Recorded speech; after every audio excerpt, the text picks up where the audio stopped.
Welcome to my new mini blog. আজি দেওবাৰ বুলি ৰাতিপুৱাই ঘৰৰ পৰা ভিডিঅ'টো আৰম্ভ কৰিছোঁ। ছোৱালীজনীক গা পা ধুৱাই আজৰি কৰি অকণমান শুৱালোঁ। তাৰপিছতে মই বজাৰলৈ বুলি ওলাই গ'লোঁ।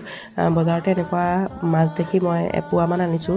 মানে মাছ আমাৰ বৰ বেছি খাবলৈও মন যোৱা নাই, মানে যিহেতু কাহ হৈ আছে, কাহ হ'লে মাছবোৰ খাব নালাগে বুলিয়ে কয়। তথাপিতো কিবা এটা আনো বুলি চকুৰ আগতে দেখোঁতে আনিলোঁ। তাৰপিছতে দুপৰীয়া ভাত সাজ খালোঁ আমি। তাৰপিছতে আবেলি কাপোৰ কানি সোমোৱাই ইফাল সিফাল কৰি থাকোঁতে নিধিক বিচাৰি ফুৰোঁতে দেখিলোঁ যে নিধিয়ে আহি একদম পিছফালে আজি অকলে অকলে আছে। আজি তাই প্ৰথমবাৰৰ কাৰণে পিছফালে আহি এনেকৈ অকলে অকলে আছে। মই মানে গ্ৰিলখন মাৰিবলৈ বুলি বিচাৰিছিলোঁ আবেলিৰ সময়তে।